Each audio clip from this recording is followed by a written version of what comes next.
um, prompts that we've been creating with Nathaniel to make this content flow more usable too.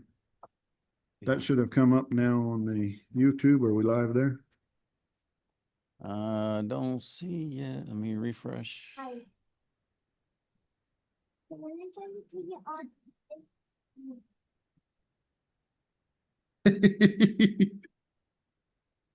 Okay. What's he got? So, my son, he's fixing to start vacuuming the back room so we can get the floor clean to start staining it. And he comes in here to tell me that I got to stop putting this on the vacuum tight because Get it off. because it's hard to get off. And look, he's rubbing his nose, and I hurt my nose. Okay. Oh, Don't shoot. hold it in front of your face when you pull it off, I guess. Yeah. No. I'm Go just not sideways. supposed to put it on tight no more instead of doing Twist it. Twist and that. pull. Twist and pull. Good job, Odie. Good job. He got it there. That's all that counts. Yeah, that's it. You got it off. So that's the main thing. That's better I got a good laugh out of it. So than he earned his keep for the day. You got a good laugh out of him. That's good. yeah. Anybody would have done jumped on, they would have got the good laugh too, right? That's what they get for being late, right? That's right. All right, we got I don't see a live yet there though, dude. oh, I mean, I'm refreshing it. I don't see oh, nothing alive yet. shoot. I lied. Never mind. It's coming up now. Okay, sweet. I had to refresh the whole page, I guess. It just didn't want to show it to me.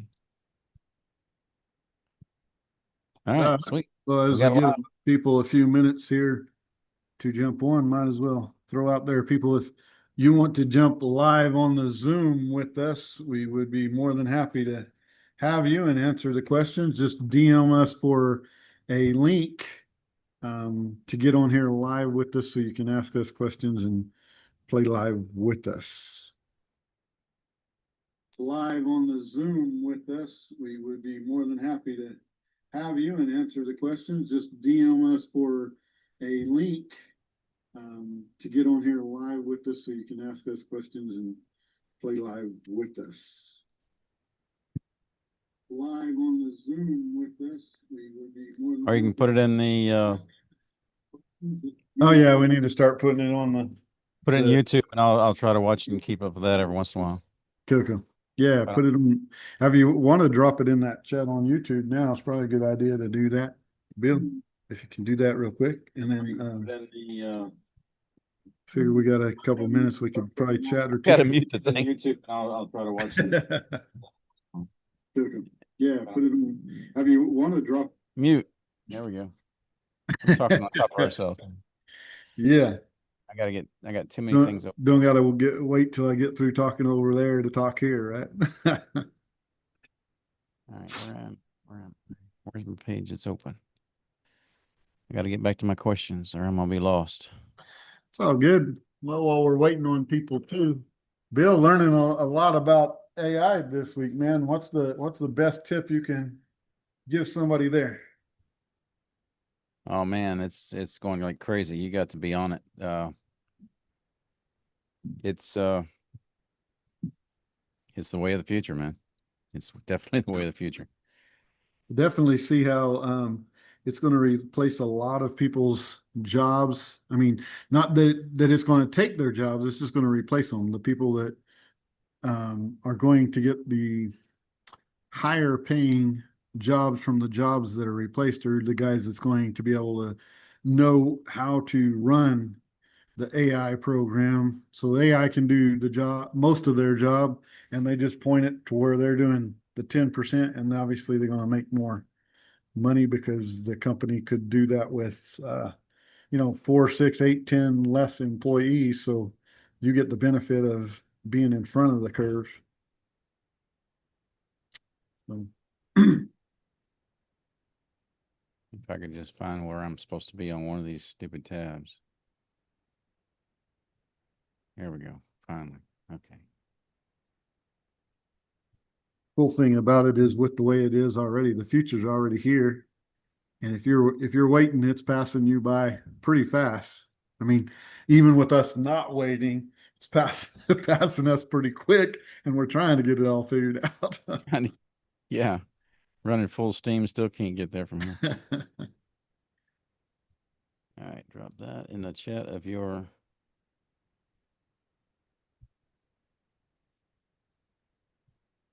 Okay, in case somebody missed it, the link to join us on Zoom is now in Jody's live YouTube. Because I don't have enough brains to get on Jody's and mine and the live thing and everything else that's going on at the same time. But the registration link is now in his live YouTube chat. So Sweet.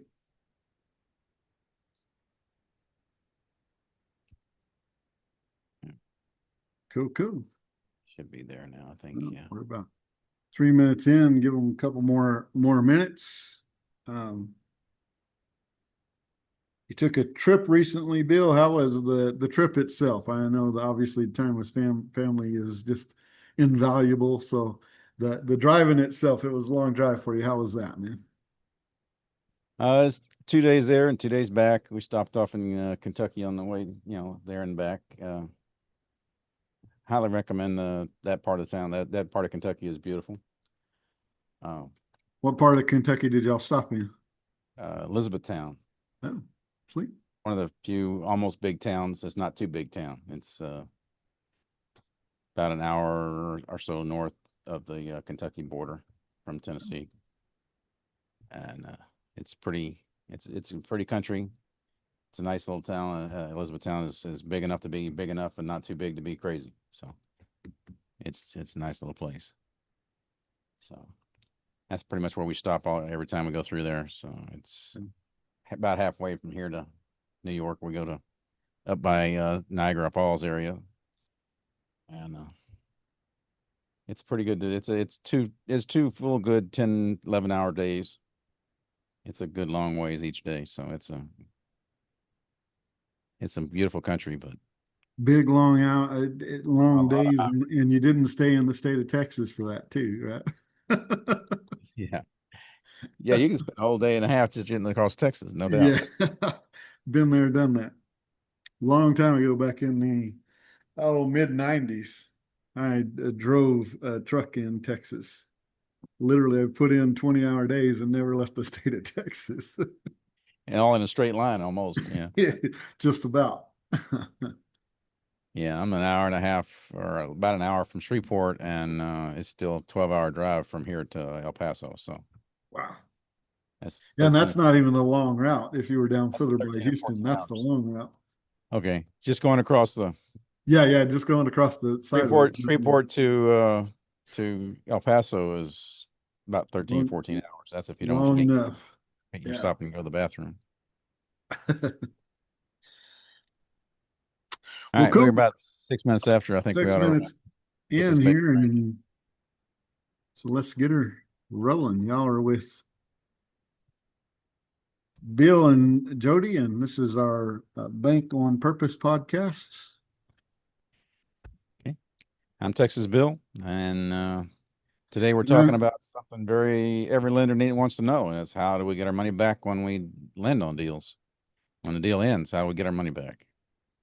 Well, what we call this in the industry is exit strategies. It's not about how you start a deal, but knowing how it ends that is definitely one of the most important things. Yeah, we always want to make sure we have multiple ways, at least 2, if not 3 or 4 ways to get our money in case the market turns or the banking industry changes or who knows what happens in the world today. But we always want to make sure we're covered every way from we can. Yeah. So, Bill, what does exit strategy actually mean? Well, it's a plan on how you'll be repaid. So how you get your money back if things go sideways. Okay. So it's just like the bank and how they know they'll get paid when you do a regular mortgage with them. And so somebody doing a private money loan needs to have a plan too, right? Absolutely. You want to always make sure you're covered and do your due diligence on that, of course. Uh, and have all the numbers double checked. Sweet. Uh, but yeah, we want to make sure we have, like I said, we have another way of getting out, whether we're lending or selling or refinancing or whatever the deal is. So why is it so important to know the exit before you get into the deal, Bill? Well, Or it's a lot before of you safety. handle it? Gives you a peace of mind if nothing else. I mean, you know that, like I said, if the deal something in the world turns sideways, you don't have to go, well, what's going to happen in the real estate market? Because it gives you that peace of mind. You can sleep at night. So that's a good thing. So basically, it's one of them deals that if you don't know the repayment plan, you don't want to jump into the deal at all, because if the exit strategy ain't even lined out, then you don't know how you're going to get your payment back out of it. So not a good deal to jump into if that's the case, right? Right. You want to make sure you have, yes, not every exit strategy is going to work out because you have other issues with, say you have your, say somebody said, well, we're gonna just we're just gonna put a renter in the house. The renter in the house may not make the mortgage these days. The mortgage numbers might not work the same as the rent numbers do. So that's why we have other ways that are every way has to be profitable. We don't want to lose any money. Yeah. So what's the most common way that lenders get their money back? Uh, Typically the borrower will sell the property or will refinance the property out and swap in another investor. If you need your money back in a period of time, we have other investors on call that are waiting in line to get their money invested somewhere. So if you need your money back for say a wedding, or just it's time to get out, then whatever works for you, then we'll give us a little bit of time and we'll swap in another investor, or we'll refinance, or we'll figure out another way.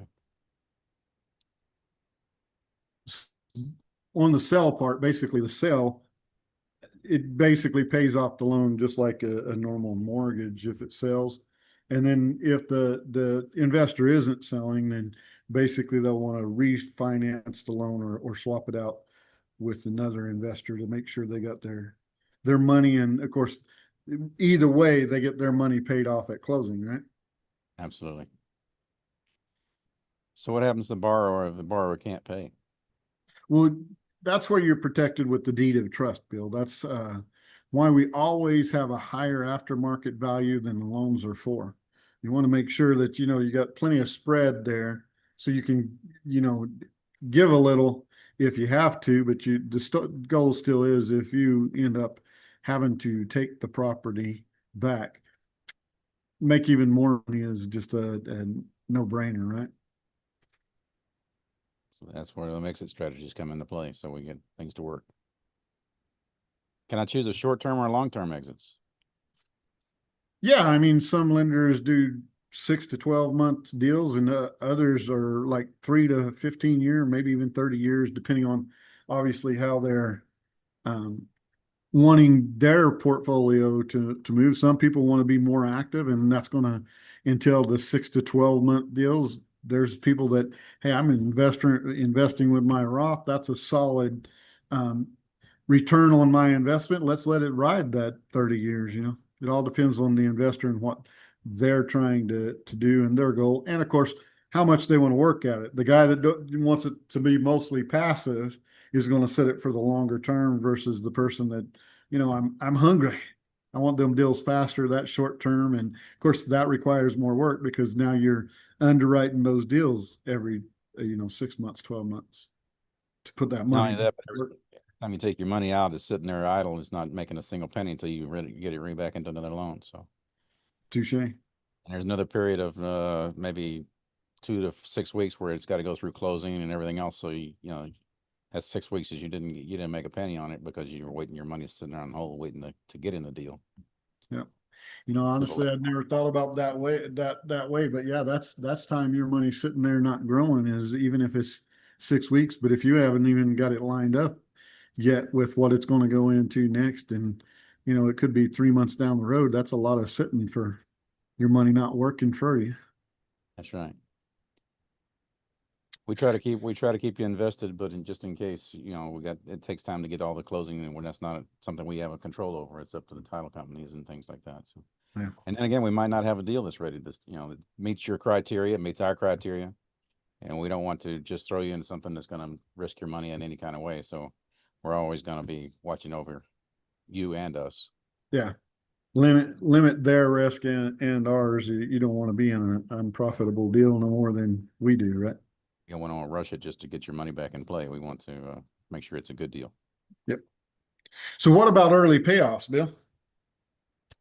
Well, some borrows refinance early, and some will just sit back and let it go. But if it pays off early, and everybody makes a profit, then you get your money back faster, and then we'll figure out another way to, like I said, we'll find another deal that fits your investment criteria.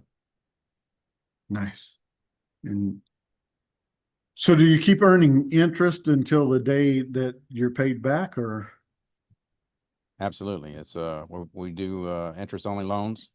So your money, if we borrowed 100K from you, then you got 100K sitting there drawing interest on whatever the interest rate is. You're pulling that from day one to the last day, every day earns interest. So we're not if you had a amortized loan, it's going to get smaller and smaller and smaller over time. But since the way we do it is with interest only loans, you're drawing maximum numbers from day one to day last. So Nice.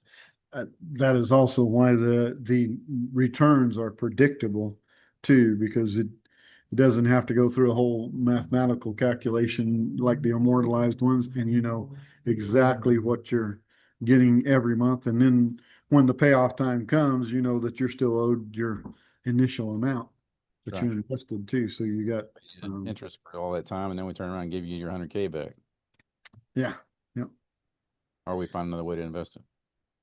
So what should I look for in an exit plan, Bill? First of all, is how solid is the borrower? Is our borrower's plan up to speed? That's why you want to make sure you have backup exits and people who are reputable, people who's done this before and are going to do it some more. People like us, we're going to be in the business for a while, and we're going to we don't want to screw up and cause any problems. So we're going to be here to make sure that no matter what, you're going to get your money back. So. Well, a good investor always has a plan A, of course, and a plan B. But the ones that set it even the bar higher is you got to have that plan C and maybe even D and E. So the more you have to fall back on, the better off you are as an investor anyway, too. Same way on the end of the lender, you want to know those plans. So if one may fall through, but if you've got three, it's a whole lot less likely that three fall through versus just one. Hard to get. Sometimes it's really hard to come up with three that actually will make money, but we always have at least two for sure. Yeah. Well, I mean, I like it. So, like, obviously, we're both doing the shared living or co-living model, and that really pays good. And then the midterm, generally, you're still making a profit on. The long term right now, with the way things are going, it's a little bit harder to make a profit on. But even if you're breaking even there, that's still your third strategy. And so two backups to your main strategy ain't a bad play at all. Absolutely. So how did I learn about how to spot safe exits, Bill? Well, you gotta get in the right people with the right people and see real examples so you can learn how to underwrite and know what you're doing. By getting in the right rooms with the right people, that's what we're setting up in Dallas in October. We're setting up show you how real contracts work, case studies, exits from deals we've done, or people who have done deals with us, and we're going to bring this higher level of education to you so that you can make sure that you're educated, and we're making sure that you're educated so that everybody's working from a place of knowledge as opposed to guessing. So let's see. So if you've ever wondered what happens when it's time to get my money back, this is your answer. Yeah, it's a clear exits, so you're always in control. So y'all come join us in Dallas, October 25th and 26th for the Bank on Purpose 2-day event. You get all that stuff Bill was talking about in it, live and in action. Get your hands in and down dirty in it. Yeah. You get the knowledge that you know that you need to know to make you feel more comfortable with us. Yeah. And we'll walk you through how deals start, how they're protected, and exactly how end to end. So DM the word event and we'll reserve your seat and And line your money with purpose. Lend your money with your purpose, bank on purpose here. And we will see y'all next week. Next week, yeah, Actually, yeah, next week we'll probably, we got both got an event that we'll be at. So it will be right. probably a recording set up for next week. If we can break free, it'll be on time. And if we can't, then it'll be posted a little late next week. But depending on the event, we'll try to make sure it's posted on time or maybe even a little early. We'll try to get it there. Thank you so much, everybody, and y'all have a wonderful week.